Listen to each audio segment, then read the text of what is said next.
is happening, my people? You're listening to the Introverted Nerd Watches. I am your host, Reese, and I am back. Oh, I know this is late, you guys. I am so sorry. Tears streaming down my face right now because I am so sorry. Not really, but I am sorry that I've been so behind lately. Okay, I'll tell you.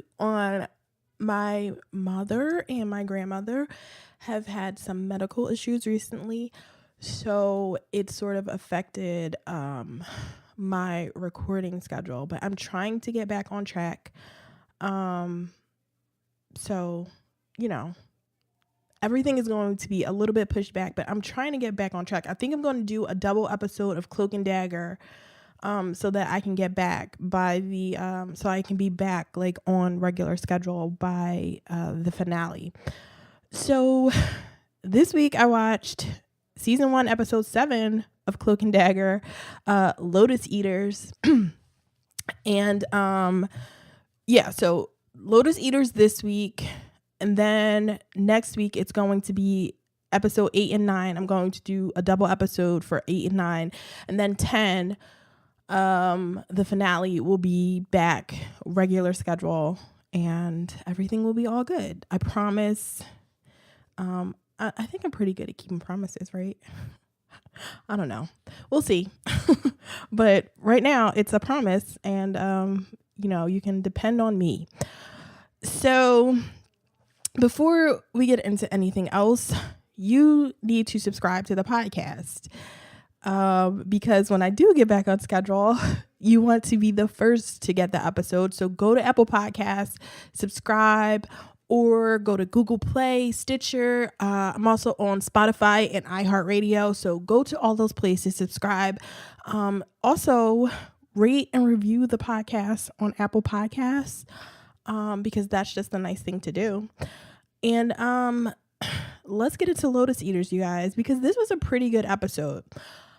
Okay, so I will say that when I first watched the episode, I was sort of like, does this need its own episode? Do we need to spend an entire episode with Ivan Hess? But the second time I watched it, I was like, I don't know why it turned me off, but I liked it a lot more the second time around. So I really enjoyed the episode, and I like Ivan Hess. I don't know what turned me off the first time.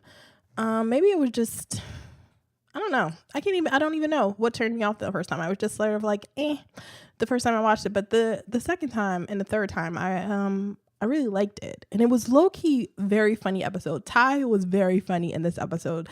So, maybe that's what I noticed the second time around, that I was, Ty was really funny. They were both, Ty, Tandy, and even Ivan Hess. They were all three very good in this episode. They were the three, it was mainly about them. And, we get a flashback to Ivan and Mina, Mina as a little, well, I was about to say a little girl, but she wasn't a little girl. She was a teenager. It would have been 8 years ago. I don't know how old Mina is supposed to be in the, current timeline, but I don't know. I'm going to say she was around 16 in this, but she has to be older than that, right? Because like in current time, she's some kind of scientist or something. I don't know. Like she's an environmental scientist, I believe. Do you have to have like a master's degree for that? I don't know. Somebody with some environmental scientist, tell me what kind of degree you need to be Mina Hess in current time. But I think she's around 16 or 17 years old in this flashback, and we see Mina's cookies. Her cookies come back, her cardamom cookies, and you see the relationship between Mina and her dad, and it's a really nice relationship. I don't know what happened to her mom. Did we ever find out what happened to her mom? Did I just like skip over that? But I don't know. But so it's just Mina and her dad, and she makes him cookie every day. Is it every day for work, or is it every time he has to go to that rig? whichever it is, she makes him a cookie, and she tells him he can't eat it until is it either until he gets to work or until he comes home. And it's a little superstitious thing that she has. And he asks her, like, you're a scientist, what's with this superstition? And she's like, well, it works. And it's like, okay, Mina, I get it. I'm an atheist. I get it. I understand even if you don't believe, I'm not superstitious at all, but it is sort of, maybe it's just being a human being, as human beings, we get sort of sucked into routines. So maybe that's just it. And you sort of turn that into your superstition. Like, this is something that you have to do. So, it works for him. Don't eat the cookie until you get back to work. And she also won't tell him, what the secret ingredient to her cookies are. Which is really cute. He says, you're not going to tell me what the secret ingredient is. And she's like, well, what would you tell me? And he says, to figure it out. And she says, take your own advice, figure it out, daddy. So, that's what we get. It's just sort of, we get that day, the day of the explosion from Ivan Hess's point of view. And, he goes to the rig. We find out that Roxxon, being the ancient company that it is, didn't send some of the equipment that they need in order to be safe. The drilling that they're doing, in order for the drilling that they're doing to be safe, they didn't send these. I forget what they called them, but it's some sort of safety precaution that they didn't take in order to continue to drill. And we find out that Roxxon, Roxxon isn't a person, but we find out that the higher ups at Roxxon knew that the drilling that they were doing, they knew that how dangerous it was, but they weren't taking the proper precautions. And we also find out that the person on the phone, that Tandy's father was on the phone with, when they crashed, was Ivan Hess. So that's really cool, because when you see the way that they were the conversation that they were having, I don't remember the specifics of the conversation, but when you see the conversation from Nathan Bowen's point of view, you think that he's talking to somebody. Well, I was about to say he's talking to somebody from Roxxon, but technically Ivan is somebody from Roxxon. But I'm thinking one of the higher up dudes from Roxxon, one of his higher up sort of executive bosses. And you think he's talking to them, but then you find out he's actually talking to Ivan, and Ivan was pissed because he blamed Nathan for the mistake. So that should be interesting, to see how that shakes out later on. So we come back to Ty and Tandy, and they're still, it picks up from last week where Ty is standing there crying. Tandy can't touch him, and he's explaining to her, he's just distraught, and he's explaining to her what happened, and he's asking her what he should do now. He doesn't know what to do.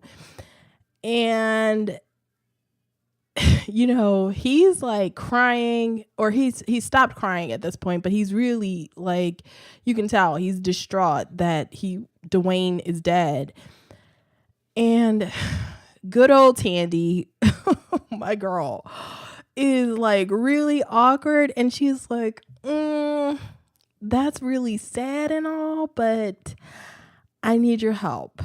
And it's girl, I feel so bad for Tyrone. And Tandy is sort of this one track mind of she's got to clear her dad, and I totally get it, but it's girl, really?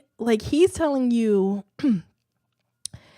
his friend died. He watched his friend get shot by a cop right in front of him, and he's looking for help. and you're sort of the only person he can talk to, but you're not really interested. And it's like, oh, Tandy. So Tandy wants help with Ivan. And of course, Ty is really too nice for his own good, because Tandy asks for his help, and he's like, she tells him, I need help clearing my dad's name, and I think, I know this person that can help me, but I need your help in order to do it. And Ty, he of course agrees. He's like, okay, this like terrible thing happened to me, but I'm willing to put that aside in order to help you clear your dad's name, which is, that's really selfless of him. Ty, great person. Tandy, oh girl. It's just, oh girl. So they go to Ivan Hess's hospital room, and they're like looking at him. Tandy's explaining the situation, and he's looking at her, and he's like, do you do this a lot?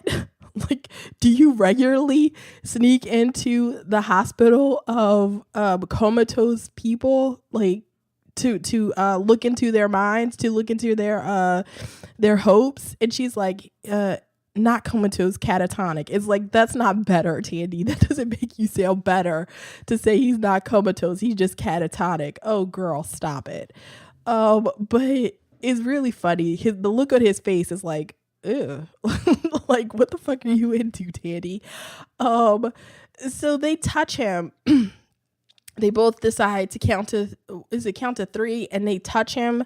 And they end up at the door that Tandy saw last week, and Ty is able to open the door, and they walk in, and they're on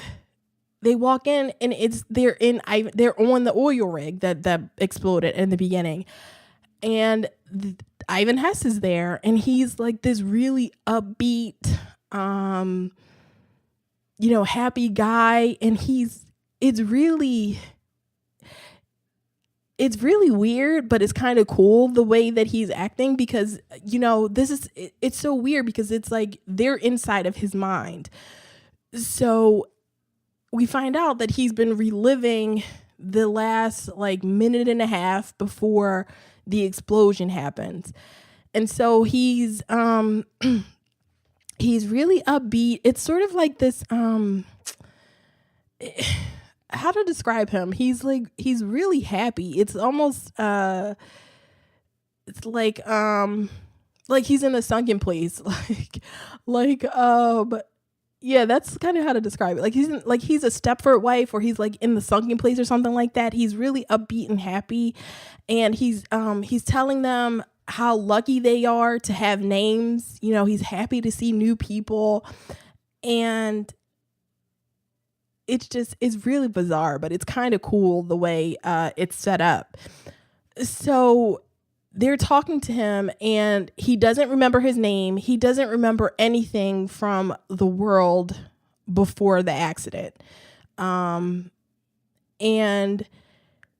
he tells them, he keeps, like I said, he's reliving the last minute and a half before the explosion. So, he keeps getting Nathan's phone call. The explosion keeps happening. He explains to Tandy and Ty that whatever gas is released from what they're drilling, it's basically a really concentrated version of Ty's powers. So everybody else on the rig gets affected, and they get sort of turned into the worst version of themselves. And it is sort of Ty's powers amplified, I guess. So they all the other people on the rig sort of turn into these like murderous zombie-like creatures. Well, not creatures, but just these murderous people. And they Ty and Tandy actually see these people, and Ty is like, oh, he thinks what they're seeing is like all of the other times that they've gone into other people's minds, so he thinks they can't be seen, but turns out he's wrong. And the other people on the rig can see them, and they start attacking them. And this is when Tandy and Ty get to use their powers, which is really cool. Tandy is throwing these daggers around. It's really cool. It's like she starts using her powers the way she does in the comics when she's like throwing her daggers. It was really cool to see them both use their powers together. And Ty says that Ty is actually he's able to use his powers like really well there. And he says that he tells Tandy that he thinks that being in Ivan's mind, like being down there, whatever is going on in Ivan's mind, he thinks that his powers work better when he's there. So he has better control of them. So he's like disappearing and reappearing everywhere. He's like, what's his name from the X-Men? Why can't I think of anybody's name today? He's like Kirk. What's his name? Whatever his name is. The blue Kirk, German, disappearing. I can't see him in my head, but I can't think of his name. Nightcrawler. Yes, because it was going to drive me crazy if I didn't think of his name. But he's like, it's sort of like Nightcrawler-y, where he keeps, disappearing and reappearing like behind people and shit. It's really cool. So, when Tandy finds out that the phone call coming in to Ivan in his, mind is her dad, she just sort of loses it. She's like, fuck everything else. I want to talk to my dad.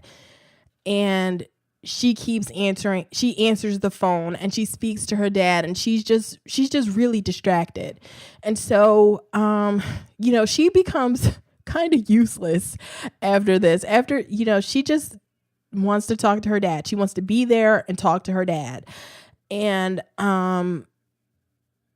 so Ivan is like, he's sort of useless because they're all sort of living this same moment over and over again.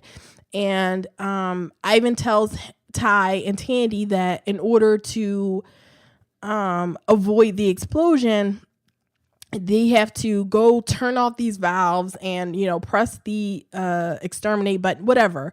They have to do a whole thing. And he's telling them, like, I'm not fast enough to get down there, so the explosion will always happen. And then Ty goes down there and he actually does it. He does everything he's supposed to do, switches off the valves and everything, and the explosion still happens. So that's just, the explosion will always happen because it actually happened in real life. They can't turn back time. They're in this guy's mind. So, that's just what it is. And then Ty starts telling Tandy, we have to get out of here. We can't stay here forever. You can't stay here talking to your dad. It's crazy to stay here. This is not a real place. He's trying to tell her this is not a real place. Ivan doesn't know his name or anything. It's just no good here, Tandy. And she's just not wanting to hear it. She is just stuck there talking to her dad, and everything keeps getting reset, and she's just waiting there for the moment where her dad gets the call, and she starts a conversation, something that's really cool. She starts the conversation with him. She's telling her dad she misses him and all that. And, but every time the explosion happens, everything gets reset. But when the phone call happens again, she continues the conversation. Like, it doesn't go back to the beginning where she keeps telling him that she misses him. She continues the conversation. So she continues telling him all about her life. And it's really sad. You know, I'm not super emotional person, but it's really sad watching her there because, you know, I mean, we as an audience, I mean, or at least I understood that she wasn't really talking to her father, that nothing could actually come of the conversations that she's having with him. She's just sort of, it just sort of serves to drive her, to make her sadder, is what it felt like. And Ty is trying to tell her that, you know, she can't stay there. And he's like sad. You know, he has a ton of shit going on. He's telling her that he can understand where she's coming from. But Tandy explains to him, like, no, you don't understand where I'm coming from because you have family. You know, your brother died, but you have family that loves you. You know, your mom and dad love you and they're still with you. Tandy is telling him, like, I don't have anybody. You know, I live, you know, I'm homeless. I live, you know, in a fucking church by myself. I can't depend on my mother. And I don't have any friends. You know, she says at one point that the one of the worst parts of what happened to her is that she never got a phone call. Like, nobody cared about her. She didn't have any, she didn't have any friends, and nobody called to ask how she was. Nobody called her at all. And Tyrone tries to tell her, like, yo, I'm your friend. I'm here with you. And she tells him, like, no, you're not my friend. You're here because I manipulated you and I'm a good liar. So I made you feel bad. So that's why you're here trying to help me. And it's like, oh. And I think at first I was like, damn, Tandy, that's fucked up. But I feel like what was happening is that being there in Ivan's mind, sort of reliving these moments over and over again, affected Tandy in a way. It made her sort of meaner as well. You know, she's not affected by the darkness, the darkness that the way everybody else is, but she's not immune to it either. So I think the longer she stays down there, the worse she gets, because she stays down there so long that eventually she starts attacking Ty. So, and they start fighting each other. Well, he doesn't really fight back. So it's more like she starts attacking him and he tries to avoid it. But eventually he tells her that, you know, they have to go, and she pretends, because it's so obvious that she's pretending. And I'm like, oh, Ty, you know, be better, my guy. Because he's like, Tandy, please, we have to go. You know, we have to get out of here. And she agrees to it. And she's like, okay, on the count of 3, we'll leave. And so they count to 3, and Ty ends up back in Ivan Hess's hospital room. But Tandy is sort of there in a frozen state, still standing how they were when they first touched him. And he's like, why are you such a good liar? And I'm like, Ty, she is not a good liar. She's really not that great a liar. I mean, we've seen on more than one occasion people tell Tandy she's not as good. She's not as good a liar as she thinks she is.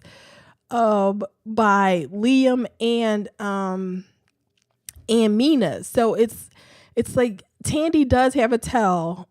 You just have to pay attention. And I knew the second that she said okay, I'll go with you, I was like, Ty, don't believe it. She is lying to you. Oh my God. And of course she was lying. And he's like, when he gets out, he's like, why do you have to be such a good liar? Like, damn it, I should leave you here. And he tries to touch her, but he still can't touch her, which is really cool. They still can't touch each other. He tries to pull her hand. He tries to touch her to push her away. And then he tries to pull Ivan's hand away. But that doesn't work either. So he has to go back into Ivan's dream, or I don't like calling it a dream. His subconscious. I guess that's what it is. This is really Inception-y to me, is what the first thing I thought of. Because the way it's sort of like Tandy and Ty go in and they disturb the environment. So, and then that's when the other people that were also on the rig start attacking Ty. So in my mind, it was like Inception, like when somebody comes in and they're like they make themselves sort of known to the other people around. It's a whole thing. It's Inception. But that's what I thought of, and it made me want to watch Inception. I still love that movie. Anyway, Ty goes back in and Tandy can't remember him. And it's like she doesn't recognize him or remember him, and she's like, who are you? She's doing the same thing that Ivan Hess was doing when they first got there. And he's trying to explain who he is. And then he asks her, like, yo, how long have you been down here? And she didn't know how long, but it had been for a while. That's another Inception like thing, like how time changes, like the more you go deeper into the dreams, time I believe it slows down or something like that. Or maybe it goes faster. I don't know. I forget, but whatever. Time changes. So he couldn't have been out of Ivan's subconscious for more than maybe 2 minutes. But by the time he gets back, Tandy has been there. She has relived this minute and a half so many times that she has forgotten Ty. She has forgotten everything but her father, which is crazy. And then this is when Tandy starts to attack him, and she tells him that they're not friends or anything. And another funny thing happens. Ty is telling Tandy, like, yo, we need to get out of here. And he's like, what does he say to her? It was so funny. He's telling her, when she wants to stay down there talking to her dad, he tells her, what does he say? Oh, he tells her when he's trying to convince her to leave because they're, trapped inside of the mind of an insane, catatonic mud man. And Tandy's like, what's wrong with that? And Ty's like, everything I just said in that sentence was ridiculous. And I'm like, he's so frustrated. It is so funny. Ty was great in this episode. They were both great, but he was so funny in this episode. So after Tandy finishes, he stops Tandy from attacking him. He tells her, this is not real. And so in order to prove that it's not real, when your dad calls again, ask him something that only he would know, that Ivan wouldn't know. And Tandy asks, when her father calls, she asks him, who's in the back seat? And when he says nobody, that's what sort of snaps her out of it. And she's like, oh, she's so sad that, she finally has to face reality that her dad's not really there. And, she has to get back on track. And she goes, this is how she uses the same technique to convince Ivan that he isn't living in the real world either. And she asks him about the cookies that Mina gave him. And she tells him, there's cardamom in the cookies. And that's when he's like triggered. He's like, oh, cardamom, it's a natural antidepressant. Mina's cookies. And he remembers. And they all wake up, but Ivan doesn't remember them. And it's like, oh no, like, how can You don't remember them? No, Ivan, you have to remember. But no, he's like, who the hell are you two? Like, what are you two strange people doing here? Where's my daughter? Uh, but we do get a nice little reunion between Mina and Ivan. But this makes me nervous because Ivan is awake and obviously Roxanne is going to be informed that he's awake. So he's not safe. I mean, we saw what they did. They basically just they blamed everything on Nathan Bowen. But now with Ivan awake, I mean, we don't know what he remembers at this point, like what he remembers from what happened before, what happened in the explosion, you know, we don't know if he remembers any of that.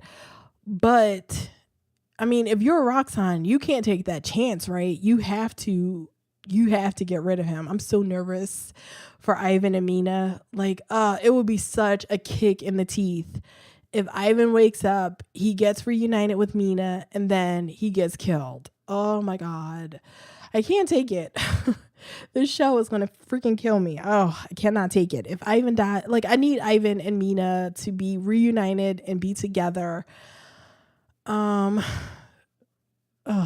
can't take it if something happens to him, but I know something has to happen to him, right? Like, Roxanne is too fucked up for them to just be like, he woke up. I mean, even if they find out he doesn't really have a memory of what happened, you can't take the chance that he might get his memory back. So you got to take him out, right? I mean, that just seems like you know, secret keeping 101. The person in the coma wakes up, and they might know our secrets. We got to take them out. So, I hope Ivan and Mina are safe. So, Tandy and Ty they go back home to their individual homes, and then Ty calls Tandy on the phone. Oh, my heart, my ship, y'all. This is my ship. It was so great. He calls her and he tells her, earlier in the episode, he tells her that she's lucky because he can't even remember what Billy sounds like. And when he goes home, he goes into his closet and he takes a box out, and there's a recording of him and Billy like playing around, like rapping and everything. And so he calls Tandy and he says, I wanted to know if you would listen to this with me. And he plays the tape for her and she listens, and it's this really cute moment. And she says that Billy was good, but Ty was bad, but she'll excuse it because he hadn't met her yet. And I was like, oh my God, you guys, stop doing this to me. These two have way too much chemistry. I freaking love them. It was such a great moment. Like, Tandy gets her phone call from her friend, her quote unquote friend, because they're going to be together. I will not have anything else. They need to get together. But Tandy gets her phone call, you know, somebody finally called her, and Ty gets to hear Billy's voice again. It's just a beautiful thing. It was such a great way to end the episode. Because if we had ended on Ivan and Mina, I would have been like, oh no. I would have been like so nervous about the next episode, because I would have been thinking all week, like, Ivan is going to die and Mina might die too. And I can't take it if both, like, I need Mina to stay around. I really do. I really need my Mina to stay around. So that was the end of the episode, you guys. I watched this episode on Hulu. So, and they don't show scenes from next week, so I have no idea what's going to happen. maybe Ivan and Mina will be back. We'll get more with them. We'll see what's happening with we'll see if Ivan remembers anything. I don't know what else could happen. Like, do we get more of like, what is Bridget O'Reilly? What's she up to? Her and Connors. Like, is she like, what's she up to? I don't trust her. Like, I really don't. Something is not right about her. I don't trust her. So, like, I don't think Bridget is a bad cop. Well, I don't think she's a dirty cop. I don't think she's a very good cop. Like, she doesn't seem good at her job, which makes me, like, I don't know if we're supposed to think she's not good at her job, or if they're just not writing her in a way that makes me believe that she's a good cop. But whatever. I'm excited about the next episode. Episode 8 next week. There are only 3 more episodes left. Ugh, I can't take it. I love this show. Oh, it got renewed for a season 2.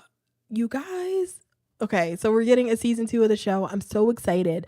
I hope they don't do the freeform thing that they've done with the other shows, because what they used to do with Pretty Little Liars and The Fosters is you would get 24 episodes a season, but they would break it up into, like, you would get like 12 in the spring and then 12 in the fall, and they would keep doing that. So basically the show would be playing like all year round with like little breaks in between.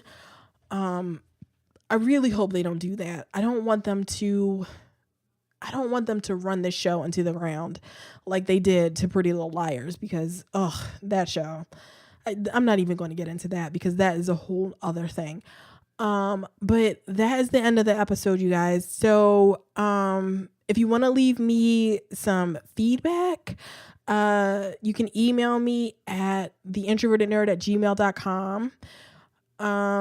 You can follow me on social media, and I'm on Twitter at NerdTravertPod.